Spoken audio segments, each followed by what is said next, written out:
Friends, ఇప్పుడే అందిన వార్త. ఈపీఎఫ్ ఖాతాదారులకు అలర్ట్. మరి కొన్ని గంటలే సమయం, అప్డేట్ చేయకపోతే ఇంకా అంతే సంగతి అంటూ వార్తలైతే వస్తున్నాయి. మరి ఏం అప్డేట్ చేయాలి, ఎలా అప్డేట్ చేయాలని చూసేద్దాం ఫ్రెండ్స్. వివరాలకు వెళ్ళిపోదాం. ఇంకా ఎంప్లాయీస్ ప్రావిడెంట్ ఫండ్ ఆర్గనైజేషన్కు కేంద్ర ప్రభుత్వం కీలక ఆదేశాలను జారీ చేసింది.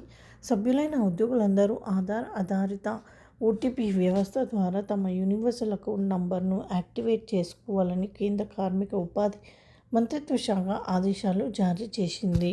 ఈ మేరకు యాజమాన్యాలతో కలిసి వ్యూహాత్మకంగా పనిచేయాలంటూ ప్రభుత్వం సూచించినట్లు ఈపీఎఫ్ఓ ఓ ప్రకటనలో వెల్లడించింది. సమర్థవంతమైన అమలు కోసం ఈపీఎఫ్ జోనల్ ప్రాంతీయ కార్యాలయం ఇందులో పాల్పంచుకుంటాయి.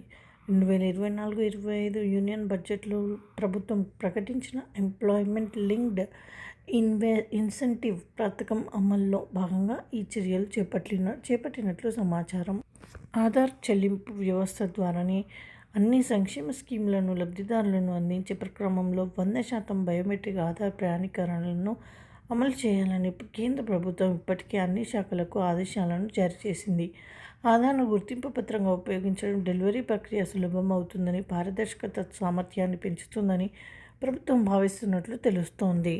మొదటి దశలో యాజమాన్యాలు ప్రస్తుత ఆర్థిక ఏడాదితో చేరిన తమ ఉద్యోగులందరికీ నవంబర్ 30 నాటికి ఆధార్ ఆధారిత ఓటీపీ ద్వారా యూఏఎన్ యాక్టివేషన్ ప్రక్రియను పూర్తి చేయాలి. ఆ తర్వాత మిగిలిన ఉద్యోగులందరికీ ప్రక్రియను పూర్తి చేయాల్సి ఉంటుంది. అయితే మరి స్టెప్స్ ఏ విధంగా ఉన్నాయనేది చూసేద్దాం. యూఏఎన్కి యాక్టివేట్ చేయడానికి దశల వారీగా ప్రక్రియ.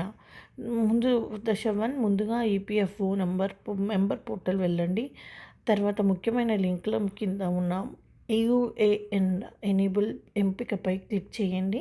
తర్వాత పేజీలో ఇచ్చిన స్థలంలో మీ యూఏఎన్ నంబర్, ఆధార్ నంబర్, పుట్టిన తేదీ, ఆధార్ లింక్ చేసిన మొబైల్ నంబర్ను నమోదు చేయండి.